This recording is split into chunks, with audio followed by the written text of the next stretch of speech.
Hey guys, it's Mike with another King Arthur Legends Rise video. Today I'm actually going to make a video that I wish I could have found before or when I first started the game. As you come up in the game, you definitely need to build a support champion and an AoE healer. And I went straight to Turin because there were some recommendations out there. But I would like to actually go through and compare all of the rare AoE healers and see who would be the best person for your account or just in general starting out. So we're going to compare their kits. We are only going to compare their initial relic because that's what you're going to get starting out, and so there's not really a guarantee you can get to their other relics early, but the whole point of this is to help you with early progression, so later on you'll have more resources to get their other relics and see what else is going on. But for today's purposes, we're just going to look at their primary relic that they come with. So just to preface, I actually briefly went through their kits just to make sure they all had AoE heal abilities, but outside of that, I do not know who I would actually go with. I went with Turin starting out, but I do kind of feel like that might have been a mistake because there's other utilities that become significantly more helpful in certain dungeons. So we're going to compare them. So today we're going to compare Turin, we're going to compare Sarah, we're going to compare, they're down here somewhere, Ardoin, and we've got Clementine and Isolde. I'm going to mess her name up, but I always hear Tristan and Isolde. And it seems like they always like roll through that syllable. So it's like, is it Isolde or Isolde? Or we're going to go, I don't even know what we're going to go with. It seems to be very inconsistent, whatever I say. So, but all 5 of these characters do have AoE healing abilities. So we will be taking a look at all of their kits to see which one probably starting out makes the most sense. So let's go ahead and start with Turin, seeing how that's who I started with. We might as well, and she's my most powerful. So we take a look at her passive abilities. At the start of the battle, change the weather to night and rain. So that's going to actually pair her up with Morgan, which is a starting champion, pretty well. She grants recovery increase to all allies for 2 turns. And if Anya is present, grants recovery increase to all allies for 2 turns. So that's actually pretty cool if you have Anya. Not really worth talking about right now because this is an early game account and you probably won't have Anya. But I do have Anya, so I didn't know she did that. That's kind of cool. Over here on her second passive, when attacking while weather is night, gain healing elixir for 1 turn. Healing elixir is 10% chance to trigger upon using a skill. Heal the ally with the lowest HP 50% of the target's max HP. Grant abnormal status immunity. So one thing to note here is this is when attacking. I believe only her A1 skill is an attacking skill. So this healing elixir is only going to apply on her A1, which also has a separate healing on it. If we take a look at her wind relic, which is what she starts with, attacks 1 enemy, total damage 21%. None of these characters are really here to do damage, with the exception of maybe Ardoin. They're really here to be healing and support for your team. So I'm not really going to care too much about the damage they're doing as much as how much they're healing. Each point of resistance increases damage per hit, total extra damage per point. Okay. Heal the ally with the lowest HP, 5.7% of Turin's max HP. So you build her with max HP, plus 150, which seems arbitrary. But you're going to get 5.5%, 5.7%, plus 150. And then if this procs as well, you're also going to get this extra 50% of their max HP. As we move over to the A2, we get grant allies effect accuracy for 2 turns and defense increase for 2 turns. So that's just going to help you survive a little more, be a little more tanky. If the weather is night, grants all allies recovery over time for 1 turn. So that's going to be an additional heal she can do. The struggle with this ability is if you're utilizing Turin using all 3 of her abilities, she's going to be depleting your vigor and it's going to take away from your damage dealer being able to do their damage. So I would say 9 out of 10 times when I'm running Turin, I am running her A3 and her A2, or excuse me, her A3 and her A1, and I'm skipping the A2 completely, which is probably going to be true for all of these champions as far as picking 2 of their abilities because you want your damage dealer to have vigor when it is their turn to do some damage. So this is a good ability, but oftentimes I'm not even using it, unfortunately, just because I don't want her sucking up all the vigor.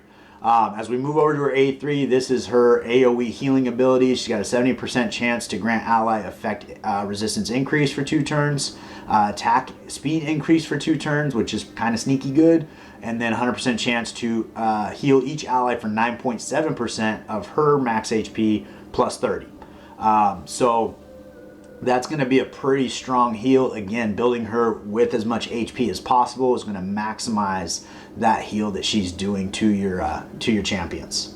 All right, next we're going to move over to Sarah. Before we get into Sarah, I think that my goal here is to rank these characters basically 1 through 5 as far as which one I would personally start with. If I mess this up though, let me know in the comments below. I started with Turin, which, you know, I think probably would have got more utility out of some of these other characters, but we'll find out. But if you've started with a certain character that just helped you out along the way, please let me know. I'd love to get your thoughts. So as we move into Sarah, we've got her first passive ability when using a skill. So any skill removes 2 debuffs from up to 3 random allies. So that's a pretty strong ability. And then when using skill 1, inflict buff disruption for 1 turn. So that's going to be target unable to receive any buffs. So this right here is one of the things I think Sarah has a lot of utility, because she's going to be able to put buff disruption on, I believe, bosses. I don't think any of the bosses are immune to this. So it's going to start to, when they start stacking up a lot of buffs, this is going to help mitigate some of those buffs as they stack up. If we look at Sarah's A1, her primary relic that she starts with is the Storm Relic.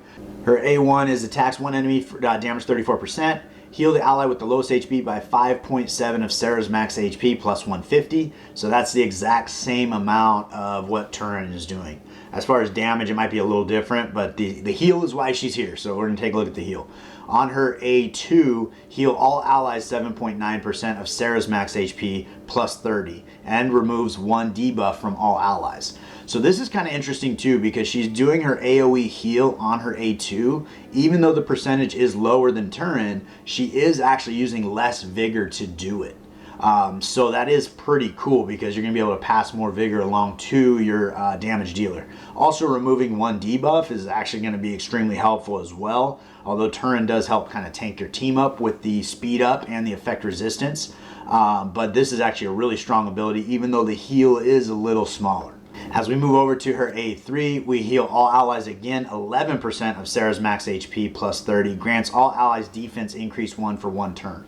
So this is actually going to be bigger than Turin's AoE heal, and then granting the defense up as well. So that's kind of interesting. She actually has 2 AoE healing abilities. So this might be one of those situations where you do want to run all 3 of her abilities if you're running into a problem keeping your team alive. That way, anytime it's her turn, if she's in a vigor set, she'll be able to at least do her A2 or her A3. But if you do that while she's in a vigor set, she won't be utilizing her skill 1 and inflicting the buff disruption. But that's really probably going to be very situational as far as when you want to use that. So like during Dragon and during some of the other bosses where that's really helpful, you could just skip her A2 and go between her A1 and her A3. Or if you don't need the big heal, you could actually go between her A1 and A2 and get that extra vigor onto your damage dealer. So she has a lot of utility in that space. One last thing that's worth noting is one of her areas that she shines is in Isolde. And she will be negative affinity with the relics she starts with. So ideally you'd be able to find or buy her Frost relic for her to get into the higher stages of that dungeon. So that is something to keep in mind. All right, next we have Ardoin. Her first passive ability here, 70% chance to trigger when using skill 2. Attacks 1 random enemy, damage 80% of attack, 100% chance to inflict polymorph for 1 turn. So polymorph is kind of fun because it's going to transform a target into a small animal to cause incapacitation and increase damage taken by 5%. The incapacitation, I think they don't attack, or they only use a basic A1, or I'm pretty sure they do very little damage, if any damage, while they have this polymorph. And there is an 80% chance to land that when using skill 2. All right, and her second passive ability got a 40% chance to trigger when an ally is hit.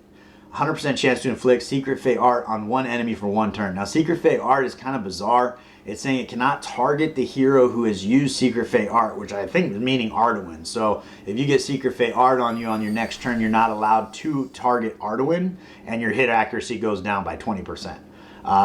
So I don't know. I don't know if that's really beneficial or not. The hit accuracy is a benefit. Not being able to target Ardoin, I don't know that that's really a benefit, or if I'm reading that correctly. So that's kind of bizarre.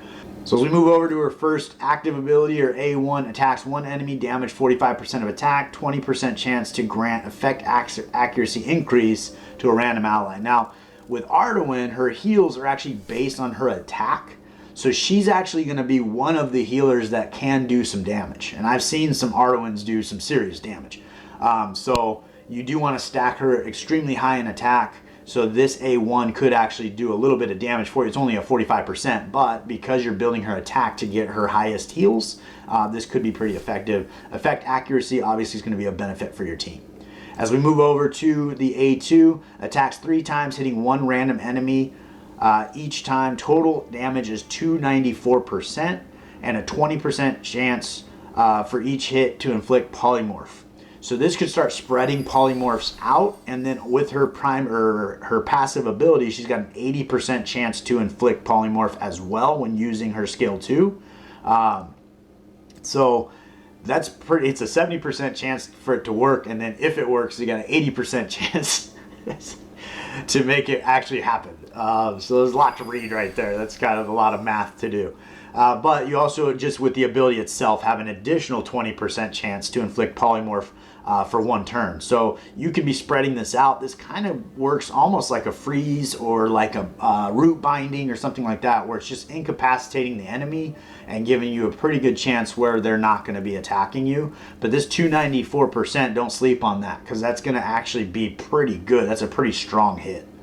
On her A3, heals all allies 116% of her attack, removes 1 debuff from all allies, and grants all allies attack increase for 1 turn. 5% independent chance to grant polymorph to each ally except yourself for 2 turns. So that's kind of weird. I'm reading this 5% chance to grant polymorph to each ally. So if you do this heal, potentially you might polymorph your own team for 2 turns, except for yourself. So that's actually bad. Like, that's, I'm not sure if I'm reading that correctly. That seems really bizarre, but I don't know that I've seen this in action, although I very well might have. The removing 1 debuff is pretty strong, and then her heals based on attack are going to be kind of unique, as well as the attack increase 2 for 1 turn is going to be helpful. The one thing that I will say on her kit is you definitely want to utilize her A2 for the big hit and the polymorph effect, because the passive skill only triggers when using skill 2. So you definitely want to use her A2, which doesn't do any healing. Her A1 also does not do any healing. So her A3 is going to be the only place she's providing healing. And it can be pretty big based on her attack, but you'd have to utilize all of her skills in order for her to be truly effective. All right, let's move on over to Clementine here. Her first passive here is when using skill 2, attacks 1 time, hitting 1 random ally, total damage 48%, 100% chance to decrease target's attack gauge by 30%. So she's doing some attack gauge manipulation to help Morgan out and keep the team from getting a turn. Heals the ally with the lowest HP, 10% of Clementine's max HP, plus 150. So this is when she's using her skill 2. On her second passive, 60% chance to trigger when using skill 3, charges Clementine's attack gauge by 100%, and triggers future to come. It cracks me up. Every single champion has their own buffs and debuffs. It's so much to try to figure out in this game. I do feel like it overcomplicates a lot of things personally, but it's also kind of fun. It's just a lot. It's drinking out of a fire hose is what it is, especially when you're starting out. So the future to come attacks all enemies 4 times, total damage 131% of attack. Each point of effect accuracy increases damage. Additional damage 2% of attack. 100% chance to reduce the attack or the target's attack gauge by 40%, inflict sleep on self for 2 turns. All right, so putting sleep on yourself for 2 turns is a little bit rough, although you're probably going to be getting hit and woken up before your next turn or the turn after. Somebody's going to do an AoE on you, so that may not really affect you that much. The 100% chance to reduce the target's attack gauge by 40% is huge. The way this works with 4 hits, it doesn't say on the last hit or on each hit. So I think it's just going to be 40%, but theoretically it could be up to 120%, 160% for those of you that do math. But I think it is just going to be 40% because it's a 100% chance to land. So I think it's just going to be 40. But even still, that's super strong on her second passive, and that's when she's using her skill 3. As we move over to her A1, attacks one enemy, total damage 34%, heals with 5.7 plus 150. That's going to be the same as Sarah and Turin. On her A2, 100% chance to heal each ally by 7.9% of Clementine's max HP, 40% independent chance to remove 1 debuff from each ally. Pretty sure Sarah had a 100% chance of doing that. Yeah, so Sarah actually has a 100% chance, just removes 1 debuff from all allies. So that is probably a stronger ability there. And then as we move over to her A3, attacks one enemy, damage 177% of attack, 90% chance to reduce the target's attack gauge by 30. So she does have attack gauge manipulation here as well, plus on this passive skill to double up with that future to come. So she can really do some attack gauge manipulation, but it is single target. So that's kind of interesting.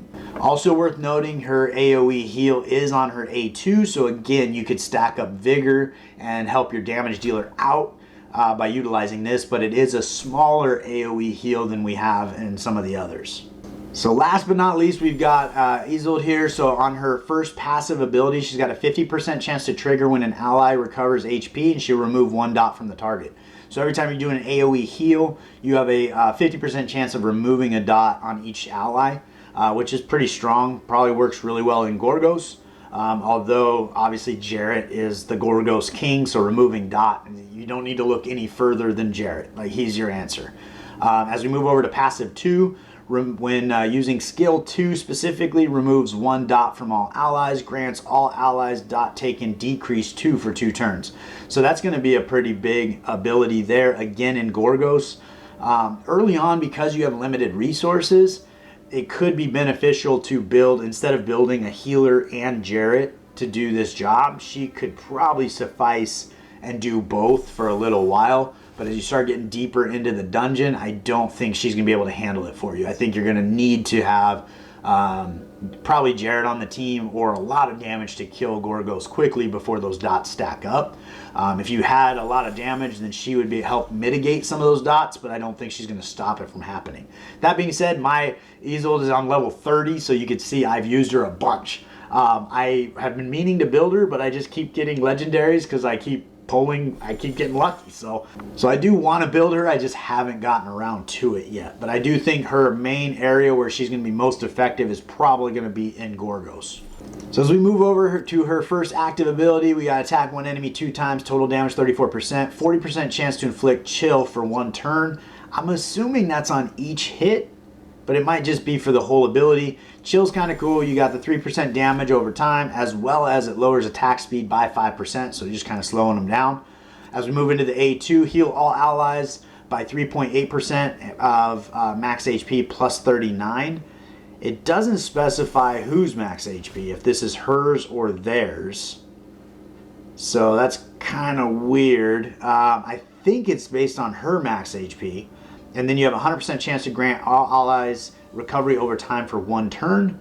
And then if you book her up, you start to get to 2 turns, which would be a little bit more helpful. But this is a pretty small heal. So this isn't going to be, this is probably a third of what, say, Turin would do or Sarah would do. So that's something to keep in mind. This is a really small AoE heal. As we move into the A3, attacks all enemy, damage 68%. And then has a 50% chance to inflict chill for 1 turn, and that is an AoE ability. So Isolde here is actually going to be more of a dot champion who also heals, as opposed to a healer that lays dots. So that's kind of what I'm gathering, just because of the size of this heal being a little bit underwhelming. All right, so final rankings. I'm gonna put Sarah at number 1. There's a couple reasons for that. The first thing is she has 2 AoE heal abilities, one at 11% and one at 7.9%. And so that allows you to basically change the vigor she uses, like when you go in and change which ability she's doing. So it gives you a little versatility in her kit. Whereas like if you're not really dying, like the 7.9% is enough, you could drop it down where she doesn't need to take 3 vigor on her turn and leave that vigor available for your damage dealer. So I think that is a very good versatility piece for her kit, as well as the removing debuffs from allies, I think is super strong. And then on her passives here, she's removing more debuffs as well as this buff disruption. One thing to keep in mind with that buff disruption is that is going to be probably mostly helpful in dungeons, and where I see her the most effective is probably Dragon, where with her Storm Relic she will be negative affinity. So you probably over time would want to move to her Frost Relic. Basically the first 2 skills stay the same. The third, instead of being an AoE ability on the heal, it's actually a single target, but it's 20%. So it's still going to be pretty strong. But I do think even still Sarah probably edges it out. Second on my list, I'm going to put Turin. I think Turin's got a nice big heal over here based on her max HP at 9.7%. Along with that heal, she's giving you effect resistance as well as attack speed up. So it's just helping your team move along a little faster. And then her A2 does provide some versatility, but again, if you're using this, you're probably taking away damage from your damage dealer, because she's going to take whatever vigor is available on her turn. Which is kind of, 9 out of 10 times I don't use this, even though it is a fairly strong ability with defense up and effect accuracy up, plus the recovery over time. But her A1 also has a single target heal attached to it and a little bit of tickling that she can do a little bit of damage there as well. But so with that, I think Turin's going to be our second choice. She also pairs well with Morgan, seeing how that's going to be your starting legendary character. That does kind of move her up a little bit in the rankings there. Third choice, I'm going to bring in Ardoin here, and I think the reason I'm bringing in Ardoin is she does have a unique heal based on her attack, and then this polymorph ability. So this is kind of like a healer slash crowd control person that can do a lot of work for you as far as bringing the enemy down so that they're not doing damage. So not only is she able to heal your team, she's also helping bring the enemy down in that space. Also removing debuffs is always a good thing, but as far as just a pure healer, she's probably not as strong as the other two, which is why she's in the third space for me, because this is, at the end of the day, who is the best healer in the rare category. And it's overall support, but I mean, healing is going to be a big chunk of that. So that's going to be where I place her in the third position. Fourth, we have Clementine here. Her AoE heal ability is a little bit smaller, but it is on the A2, which again frees up vigor for the rest of your team. Also has that chance to remove debuffs, although we've seen the other champions actually just remove debuffs, which is kind of nice. But she does also do a lot of attack gauge manipulation. The reason I'm kind of moving this down a little bit is because you are going to have Morgan on your team, and so she's going to be doing attack gauge manipulation as well. So this is a little bit of redundancy, even though the more you can manipulate attack gauge, the better off you are. But it is a little bit redundant with Morgan's kit. But I do like her heal ability coming in on the A2 there, and as well as she has the single target with the A1. So she is going to be a strong healer for your team and freeing up vigor, but she doesn't do the crowd control that Ardoin does. But I would say between her and Ardoin, they're kind of almost neck and neck for that third spot. And last but certainly not least is Isolde. I think that it's kind of unfair to put her in this ranking because her AoE healing is definitely a secondary part of her kit. She's not there really to do AoE healing. It's just in addition to the dot damage that she's doing. So as a healer slash support champion, I don't think that she's going to be very strong for you with these small heals. You're going to want somebody that's doing a little bit more. But as a dot champion, AoE chill here, 50% chance of landing plus 40% chance on her A1. That's really where she's going to come in and shine. But ultimately, I think she would be great alongside another healer. So like if you go into Gorgos and you have Sarah or you have Turin and you bring Isolde with you, I think that's going to be a great way to supplement their healing ability a little bit on her side, plus do some dot damage. But that's really going to be her effectiveness there. It's not going to be the healing in and of itself. But I think that's about what I got for you today. I wish I had a video of all that going on when I was starting out, because I probably would have built Sarah over Turin. But at the end of the day, I think all 5 of these rares are worth building. It's just when you're allocating your primary resources initially, I'd probably start with Sarah and then start building the other ones for their little nuance abilities that they're adding to the team. But those are just my 2 cents. Let me know if I got it wrong in the comments below. I'd love to hear your argument for why you think any of the other ones are above Sarah, or if I missed the lineup a little bit there, I'd love to hear it. But I appreciate your time and hanging in with me all the way to the end. If you haven't liked and subscribed to the channel, please do so. It means the world to me, and I look forward to seeing you next time.